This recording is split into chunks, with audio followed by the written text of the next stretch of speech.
जय भीम, जय भारत, जय संविधान। साथियों, आप देख रहे हैं ओपन योर माइंड।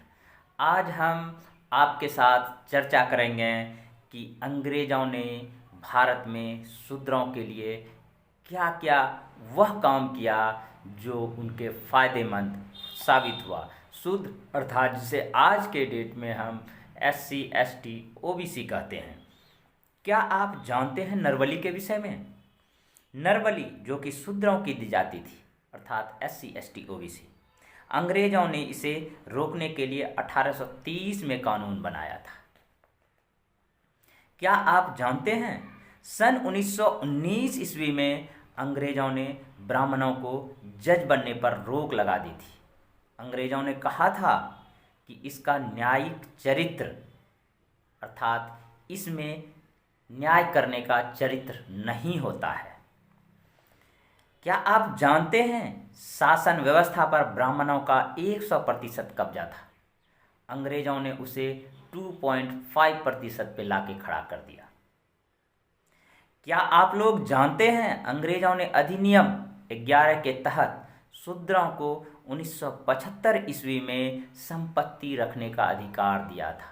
इससे पहले शूद्र अर्थात SC ST OBC लोगों को संपत्ति रखने का अधिकार नहीं था।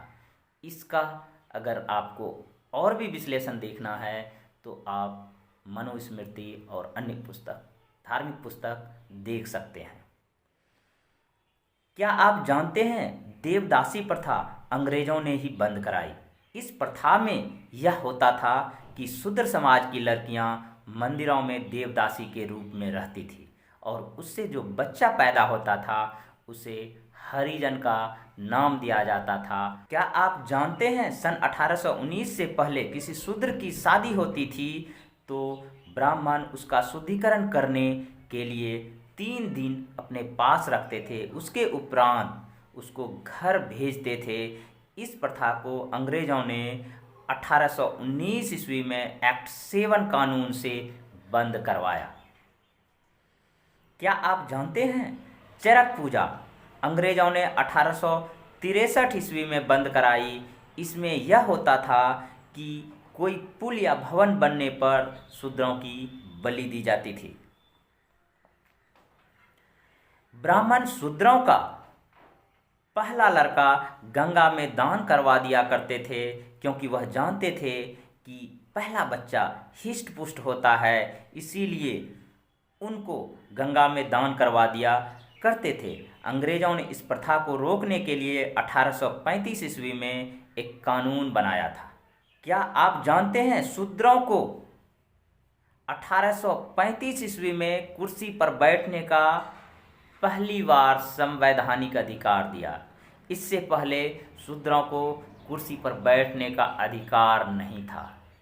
तो दोस्तों, अब आप सोच सकते हैं कि अंग्रेजों को आने के बाद शूद्रों को क्या क्या अधिकार मिला।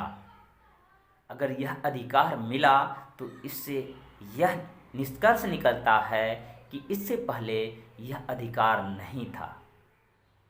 इसका विशेष वर्णन के लिए भी आप बहुत सारे अंबेडकर की भी बुक पढ़ सकते हैं, ज्योतिबा राव फुले की किताब पढ़ सकते हैं, मनुस्मृति को पढ़ सकते हैं। तो आपको बहुत सारी चीज़ों की जानकारी मिल जाएगी। आपको मेरा ये वीडियो कैसा लगा, लाइक एंड सब्सक्राइब करें। धन्यवाद।